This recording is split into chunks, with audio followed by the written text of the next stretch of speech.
मित्रांनो, तुमचं पुन्हा एकदा GB स्टोरी टेलर या यूट्यूब चॅनलवर स्वागत आहे. आजच्या आपल्या गोष्टीचं नाव आहे पैज, एक जीवघेणा खेळ. लेखिका प्राजक्ता खैरे. पण गोष्ट सुरू करण्याआधी जर कोणी या चॅनलवर पहिल्यांदाच आलेले असाल तर त्यांनी ह्या चॅनलला सबस्क्राईब करायला विसरू नका. चला तर मग अजिबात वेळ न घालवता गोष्टीला सुरुवात करूया.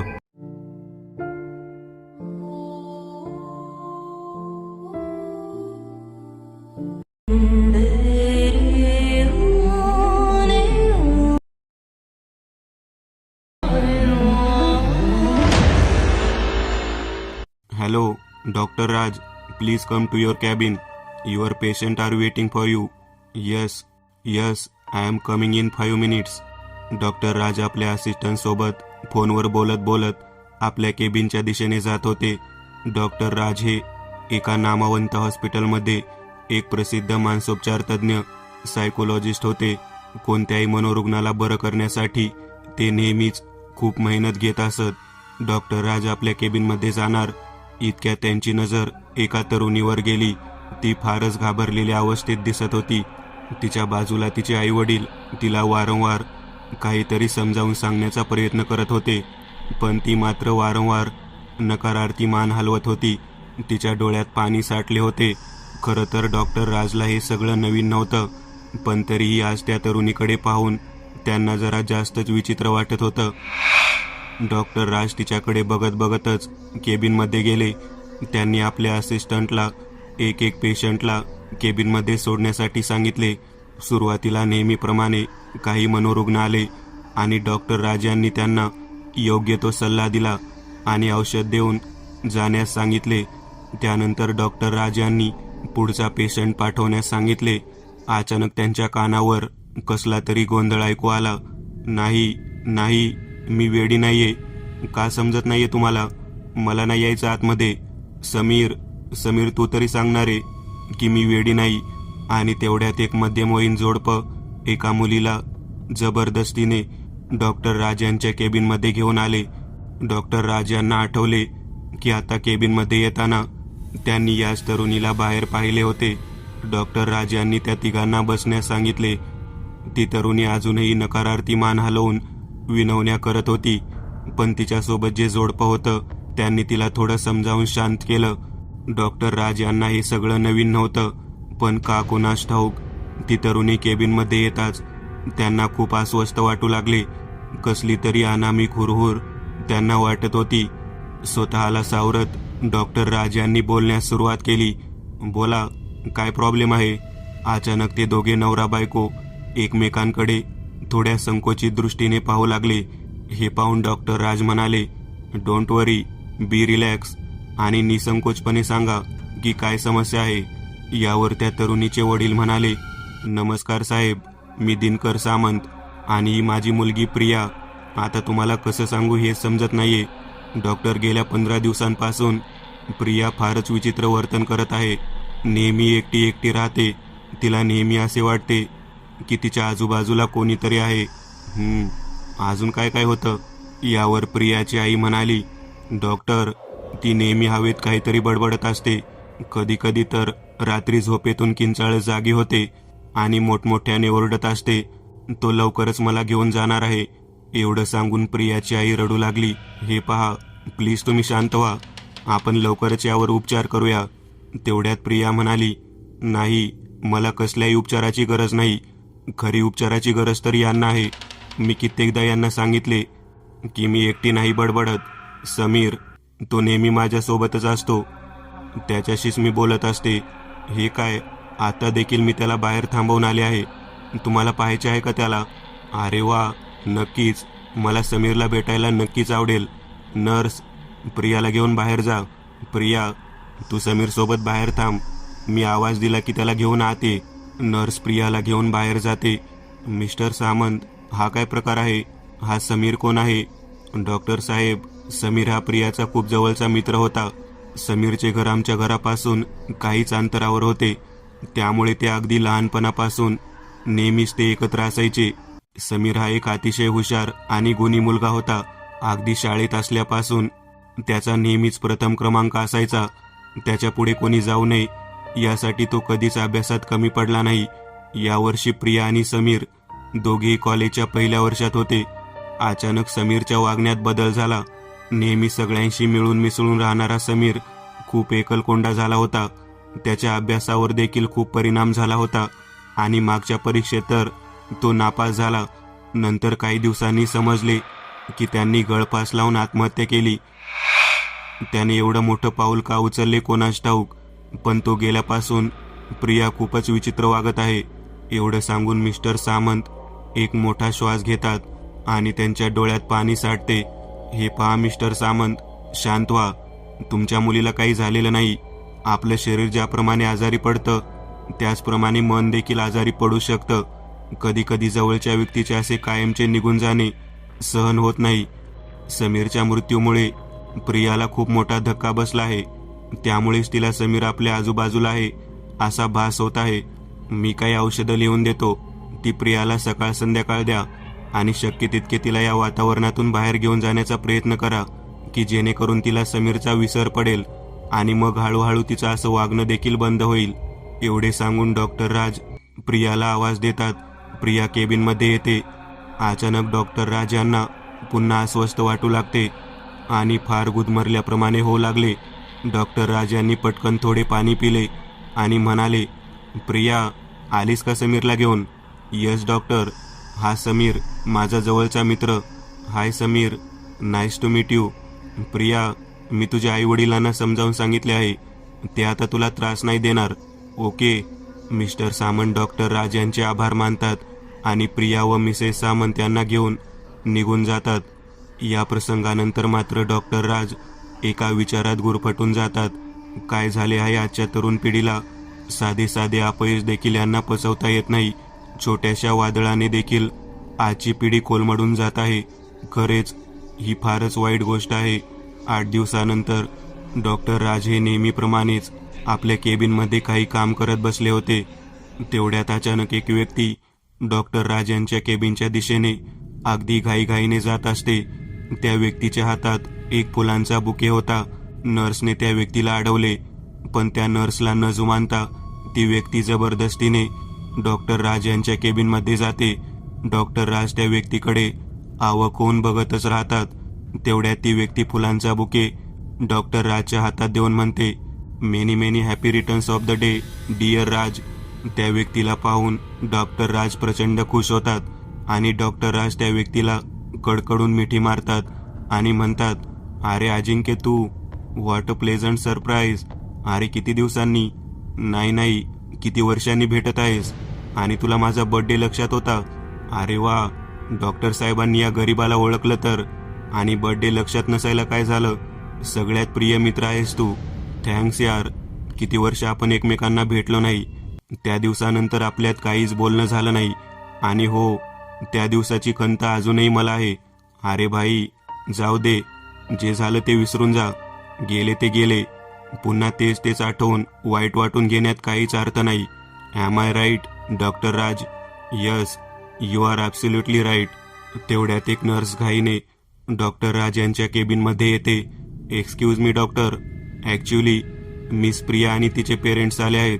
ओ ठीक आहे, त्यांना आत पाठवा. थोड्या वेळातच प्रियाचे आईवडील केबिनमध्ये येतात आणि त्यांच्या पाठोपाठच प्रिया देखील येते. पण प्रिया आल्यानंतर अचानक अजिंक्यला अस्वस्थ वाटू लागले. त्याला गुदमरल्यासारखे होऊ लागले. त्याने आपला टाय जरा सैल केला आणि पटकन पाणी पिले. काहीतरी शंका आल्याने अजिंक्यने आपल्या खिशातील एक यंत्र काढले. त्याचे डोळे आश्चर्याने विस्फारलेच, कारण त्या यंत्राच्या मोहक फिकट गुलाबी रंगाचे रूपांतर गर्द काळ्या रंगात झाले होते. अजिंक्यने विचार केला, अरे या यंत्राचा रंग तर काळा झाला आहे. याचा अर्थ नक्कीच इथे कोणत्या तरी क्रूर आत्म्याने प्रवेश केला आहे. आता मात्र अजिंक्य त्यांचे बोलणे एकदम लक्षपूर्वक ऐकू लागला. हॅलो मिस्टर सामंत, प्रियाची तब्येत कशी आहे आता? नमस्कार डॉक्टर साहेब, काय सांगू. इथून गेल्यानंतर तुम्ही सांगितल्याप्रमाणे आम्ही औषधं सुरू केली. तिला बाहेर फिरायला देखील घेऊन गेलो, पण तरीही तब्येतीत अजिबात सुधार झाला नाहीये. उलट तिचं विचित्र वागणं खूप वाढलं आहे. तिने काल अचानक सगळ्या घरात उलथापालथ सुरू केली. आम्ही तिला पकडण्याचा प्रयत्न केला, पण तिने आम्हा दोघांना अगदी सहज फेकून दिले. यानंतर डॉक्टर, तुमचा विश्वास बसणार नाही, तिने आमचा पलंग अगदी सहजतेने हवेत उचलून फेकला. नंतर मात्र ती अगदी पुरुषी आवाजात बोलू लागली, प्रिया तुला सोडणार नाही, तुला मी माझ्यासोबतच घेऊन जाणार.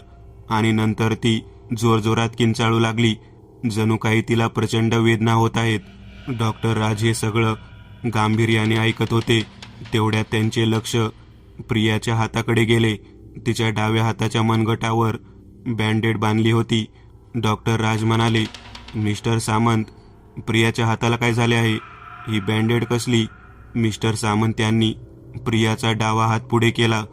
मिस्टर सामंत यांनी हळूहळू ते बँडेज उघडले तर तिने तिच्या हातावर ब्लेडने कसली तरी आकृती काढली होती.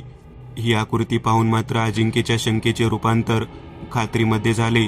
तो डॉक्टर राज यांना म्हणाला, राज, मला तुझ्याशी खूप महत्त्वाचे बोलायचे आहे. हो, मला माहिती आहे की तुला काय बोलायचे आहे.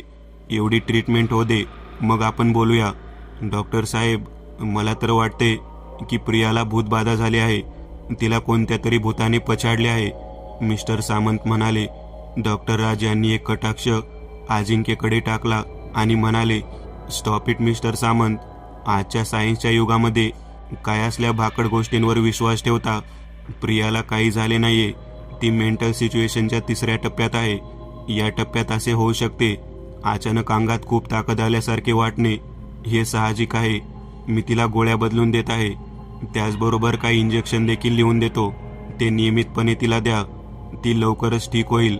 औषधांचं प्रिस्क्रिप्शन घेऊन सामंत फॅमिली निघून जाते. डॉक्टर राज एक दीर्घ श्वास घेतात आणि अजिंक्यला म्हणतात, हा बोल अजिंक्य, काय म्हणत होतास? राज, राज, मी काय बोलणार आहे ते तुला चांगलंच माहिती आहे. तू त्या मिस्टर सामंतला असं का म्हणालास की प्रियाला भूतबाधा झाली नाहीये? अरे, तिच्यावर एका क्रूर आत्म्याने स्वतःचे प्रभुत्व मिळवले आहे. आणि 1 मिनिट अजिंक्य, 1 मिनिट.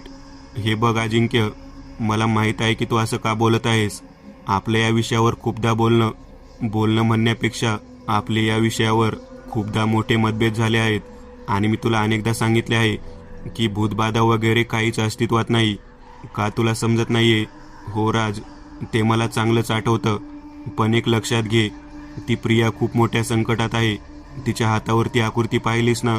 अशीच आकृती काही वर्षांपूर्वी आपल्या एका सरांच्या हातावर होती आणि ते देखील असेच विचित्र वागत होते. आणि नंतर 5 दिवसात आपल्या सरांचा मृत्यू झाला. या विषयावर आपलं नंतर खूप भांडण झाले आणि नंतर इतके वर्ष मी भूतबाधा, आगोरशास्त्र याचाच अभ्यास करत होतो. माझा ऐक, जेव्हा एखादी क्रूर वाईट शक्ती बदला घेण्यासाठी येते तेव्हा संबंधित व्यक्तीच्या हातावर ही आकृती उमटते. आणि आता प्रियाच्या हातात फक्त 5 दिवस आहेत. त्यानंतर ती शक्ती प्रियाला घेऊनच जाणार. त्यावेळी आपल्या सरांना मी वाचवू शकलो नाही, पण माझ्यासमोर मी प्रियाला काही होऊ देणार नाही. अरे अजिंक्य, मी देखील अभ्यास केला आहे मनोविज्ञानाचा. आपले सर देखील मनोरुग्ण होते आणि ते विकृतीच्या शेवटच्या टप्प्यात होते आणि प्रचंड अशक्तपणा आल्याने त्यांचा मृत्यू झाला होता. तुला का कळत नाही? आजच्या युगात असल्या गोष्टींवर तू कसा विश्वास ठेवू शकतोस? हे बघ, लास्ट टाइम जेव्हा आपण भेटलो त्यावेळी देखील याच गोष्टीवरून आपलं कडाक्याचं भांडण झाले होते. त्यानंतर आपण आज भेटत आहोत आणि तुला जर वाटत असेल की पुन्हा आपल्यात वाद नको, तर प्लीज तू यात पडू नकोस. प्रिया माझी पेशंट आहे, तिला मी काही करून बरं करेनच.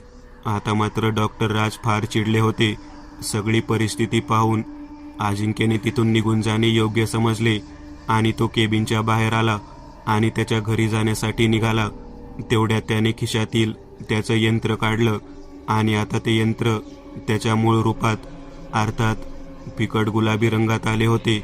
आता मात्र अजिंक्यची पुन्हा खात्री पटली की मगाशी केबिनमध्ये नक्कीच वाईट शक्तीने प्रवेश केला होता. घरी पोहोचल्यानंतर अजिंक्य आपल्या कपाटातून आगोरशास्त्राचे काही मोठे मोठे ग्रंथ काढतो आणि त्यांचा अभ्यास करू लागतो. अजिंक्यचा तो संपूर्ण दिवस अभ्यासात निघून जातो आणि त्याला त्या प्रियाच्या हातावरील आकृतीबद्दल अजून महत्त्वाची माहिती मिळते. त्या माहितीनुसार त्या क्रूर आत्म्याने प्रियावर 75% ताबा मिळवला आहे आणि येत्या 5 दिवसात तो आत्मा तिला मारून टाकणार असल्याचे सिद्ध होते. आता मात्र अजिंक्यकडे फारच थोडा वेळ राहिला होता. दुसऱ्या दिवशी सकाळीच अजिंक्य डॉक्टर राज यांच्या हॉस्पिटलमध्ये डॉक्टर राजच्या असिस्टंटला कॉल करतो. हॅलो, डॉक्टर राज आहेत का? सॉरी सर, डॉक्टर राज अजून हॉस्पिटलला आले नाहीत. प्लीज थोड्या वेळाने कॉल करा. No, that's fine. ॲक्च्युली मला मिस प्रिया सामंत या पेशंटचा पत्ता हवा आहे. No, sorry sir, not possible. आम्ही कोणत्याही पेशंटची पर्सनल इन्फॉर्मेशन कोणालाही नाही देऊ शकत. मॅम, मी अजिंक्य बोलत आहे, डॉक्टर राज यांचा मित्र. काल आम्ही भेटल्यावर त्याने काही औषधं दिली आहेत. ती औषधं प्रियाच्या घरी द्यायची आहेत. Okay, fine sir, I will give the address. अजिंक्यला प्रियाचा पत्ता मिळाला होता. काही वेळातच अजिंक्य प्रियाच्या घरी पोहोचला. अरे काल तुम्ही डॉक्टर राज यांच्या बरोबर होतात ना? हो काका, मी अजिंक्य, डॉक्टर राज यांचा जवळचा मित्र. मला प्रियाबद्दल खूप महत्त्वाचे बोलायचे आहे. प्लीज या ना घरात. अजिंक्य आणि मिस्टर सामंत घरात येतात. त्यावेळी प्रियाला एका बेडला घट्ट बांधून ठेवलेले असते. प्रियाचे सगळे केस विस्कटलेले असतात. डोळ्यांखाली काळी वर्तुळे आलेली असतात. शरीरावरही खूप ठिकाणी जखमा झालेल्या असतात. एकूणच प्रियाची अवस्था फार वाईट झाली होती. काका, मला प्रियाबद्दल सर्व माहिती द्या. मिस्टर सामंत यांनी प्रिया समीरबद्दल सगळे सांगून टाकले. आणि प्रियाची एक जवळची मैत्रीण देखील आहे, आरोही. 2 दिवसांपूर्वी तिच्या वडिलांशी माझी भेट झाली. त्यांनी सांगितले की तिची अवस्था देखील प्रियासारखीच झाली आहे. काका, मी आगोरशास्त्र, भूतबाधा अशा विषयावर खूप खोल अभ्यास केला आहे. आणि माझ्या मते एका क्रूर शक्तीने बदला घेण्यासाठी प्रिया आणि आरोहीवर प्रभुत्व मिळवले आहे. आणि आता आपल्याकडे वेळ फारच कमी आहे. हे बघा, माझ्या ज्ञानाच्या उपयोगाने जर कोणाचे आयुष्य वाचणार असेल तर ते माझे भाग्य असेल. जर तुम्हाला माझ्यावर विश्वास असेल आणि आपल्या मुलीचा जीव वाचवायचा असेल, अजून 3 दिवसांनी हिला माझ्या घरी घेऊन या. अजिंक्यने एका दमात सगळे सांगून टाकले. हे ऐकून प्रियाची आई फार रडू लागली. मिस्टर सामंत देखील खूप गंभीर झाले होते. साहेब, प्लीज माझ्या मुलीला वाचवा. काका, प्लीज मला साहेब वगैरे म्हणू नका. आणि तुमच्या मुलीला वाचवणे माझे कर्तव्य आहे. मला तुमची थोडीशी मदत लागेल. मला आरोहीचा पत्ता तसेच प्रियाच्या इतर मित्रमैत्रिणींचा नंबर द्या. मिस्टर सामंत यांनी काही कॉन्टॅक्ट नंबर आणि आरोहीचा पत्ता अजिंक्यला दिला. अजिंक्यकडे आता फारच कमी वेळ राहिला होता. अजिंक्यने प्रियाच्या इतर मित्रमैत्रिणींना देखील कॉल केले. सध्याची परिस्थिती त्यांना समजावून समीरबद्दल आणखी काही माहिती मिळते का ते पाहू लागले. आणि शेवटी अजिंक्यच्या हाती एक महत्त्वाचा पुरावा लागलाच. तो म्हणजे प्रियाच्या अनेक मित्रांचे म्हणणे होते की समीरचे प्रियावर एकतर्फी प्रेम होते. आता मात्र अजिंक्य या गुंत्यात खूपच अडकत चालला होता. आणि त्याला हा गुंता कोणत्याही प्रकारे सोडवायचा होता. कारण या गुंत्यात दडले होते एक काळ सत्य. यानंतर तो आरोहीच्या घरी देखील गेला होता. स्वतःची ओळख सांगून त्याने आरोहीच्या घरी प्रवेश केला. त्याला खूपच वाईट वाटले, कारण आरोहीची अवस्था देखील प्रचंड भयान झाली होती. अजिंक्यने आरोहीच्या वडिलांना सर्व हकीकत सांगितली आणि त्यांना देखील प्रियासोबत स्वतःच्या घरी बोलावले. स्वतःच्या मुलीचा जीव वाचवण्यासाठी आरोहीच्या वडिलांनी अजिंक्यला लगेच होकार दिला. अजिंक्यला काही करून प्रिया आणि आरोहीला मृत्यूच्या जबड्यातून बाहेर काढायचे होते. तो त्याचा संपूर्ण दिवस अभ्यासात घालवू लागला. त्याला या प्रकारासाठी एक महत्त्वपूर्ण आणि जोखीम असणारा उपाय सापडला. पण आता अजिंक्यकडे जोखीम पत्करण्याखेरीज दुसरा कोणताही उपाय नव्हता. कारण खूपच कमी वेळ त्याच्या हातात होता. ठरलेल्या दिवशी रात्री साधारणतः 11:30च्या सुमारास प्रिया आणि आरोही पालकांसोबत अजिंक्यच्या घरी आले. प्रिया आणि आरोही अतिशय क्रूर झाल्या होत्या. त्यांच्या शरीरावर खूप ठिकाणी जखमा झाल्या होत्या. अर्थातच त्या आत्म्याने दोघींना प्रचंड मरणयातना दिल्या होत्या हे त्यांच्यावरून सिद्ध होत होते. अजिंक्यने दोघींच्या पालकांना तो उपाय सांगितला ज्यामुळे दोघींच्या वाचण्याची थोडी तरी आशा दिसत होती. त्या उपायात जोखीम तर होती, पण आपल्या मुलींना वाचवण्यासाठी दुसरा कोणताही उपाय नसल्याने दोघींच्या पालकांनी हा उपाय करण्यासाठी होकार दिला. त्या उपायानुसार अजून बरीच तयारी करायची होती. अजिंक्यने प्रिया आणि आरोहीच्या पालकांना एका खोलीमध्ये बसण्यास सांगितले आणि काही झाले तरी बाहेर यायचे नाही असे बजावून तो हॉलमध्ये आला. अजिंक्यने हॉलमध्ये एका विशिष्ट अभिमांत्रित लाल रंगाच्या राखेने एक पंचकोनी तारा काढला. त्याच्या बाहेर एक वर्तुळ देखील काढला. त्याच्या पाचही कोनांवर काही मंत्रोच्चार करून दिवे लावले.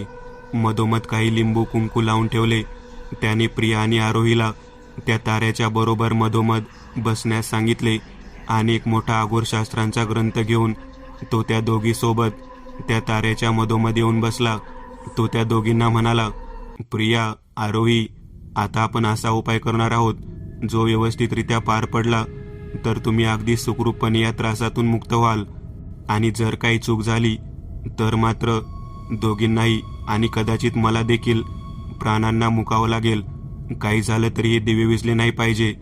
आणि सगळ्यात महत्त्वाचं म्हणजे या पवित्र ताऱ्याच्या मध्ये आपण बसलो आहोत, त्यामुळे कोणत्याही प्रश्नाचे उत्तर हे अगदी खरे असले पाहिजे.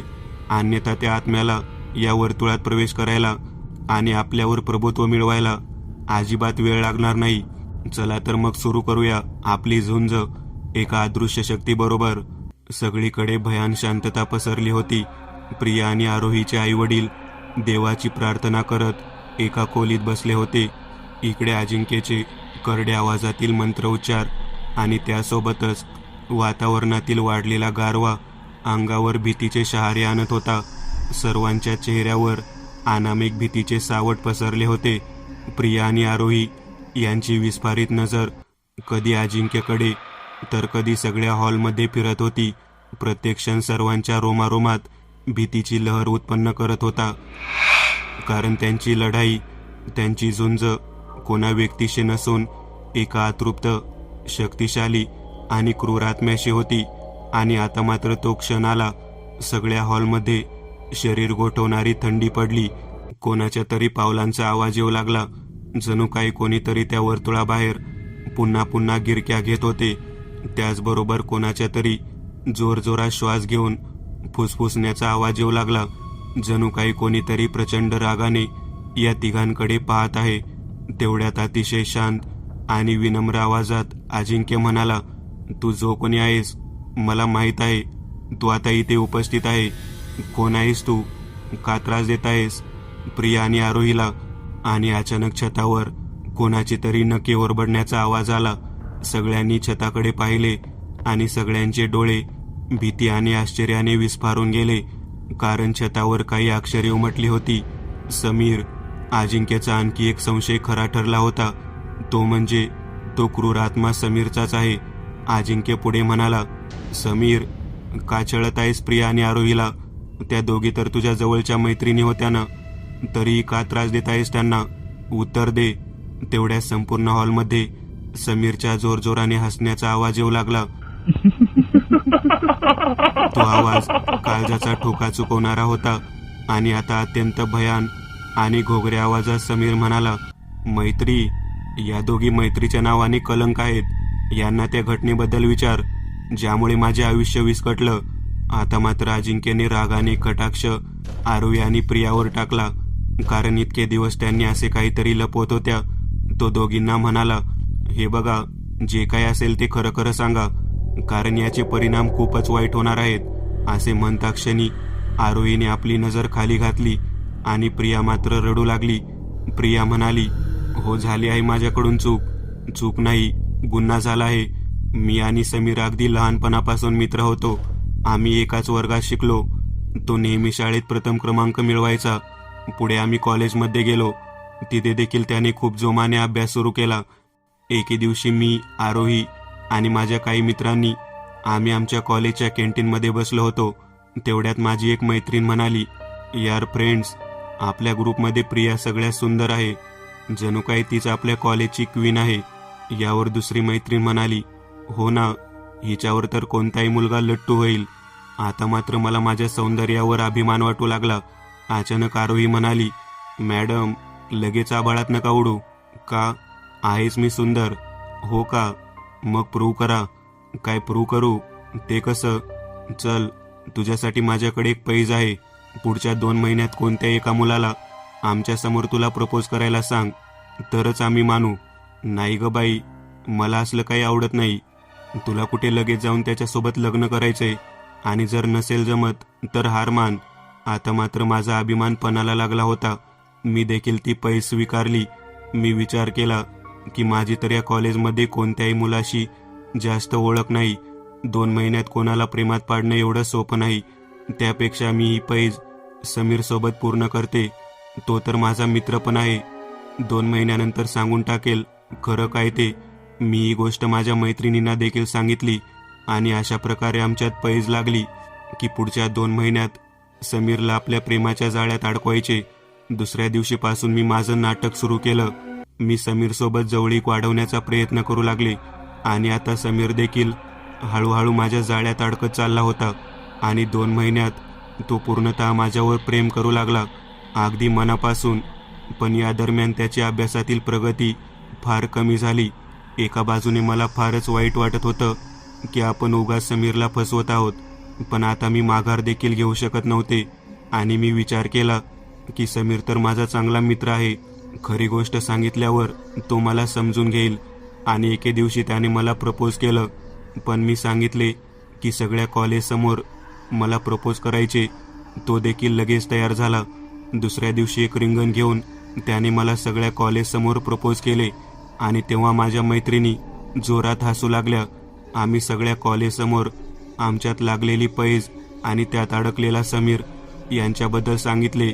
यावर सगळं कॉलेज त्याला हसू लागले आणि चिडवू लागले. त्या दिवशी समीर अचानक कॉलेजमधून निघून गेला आणि नंतर 15 दिवस तो कॉलेजला आला नाही. मी त्याला अनेकदा फोन केला पण त्याने कधीही रिसीव केलाच नाही. एके दिवशी आम्हाला समजले की त्याचे आई वडील काही दिवसांसाठी गावी निघून गेले. आता तो घरी एकटा होता. हीच वेळ होती त्याला सॉरी म्हणण्याची. त्यानंतर मी आणि आरोही त्याच्या घरी गेलो. त्याला सॉरी म्हणण्यासाठी. तो दारातच बसला होता. त्याच्या चेहऱ्यावर काही भाव नव्हते. तो शून्यात बघत हरवला होता. आम्ही त्याच्या समोर गेलो. हाय समीर, कसा आहेस? Sameer, I am really very sorry. अरे आमच्यात एक पैज लागली होती की 2 महिन्यात कोणत्याही एका मुलाला मला प्रपोज करण्यास भाग पाडायचं. तू तर माझा मित्र आहेस, म्हणून मी विचार केला की खरं सांगितल्यावर तू मला समजून घेशील. I am sorry once again. तेव्हा त्याने एक विचित्र स्माईल दिली आणि म्हणाला, प्रिया, पण तू खूप मोठी चूक केलीस. तू मला तुझ्या पैजेची साधी कल्पना तरी द्यायला हवी होती.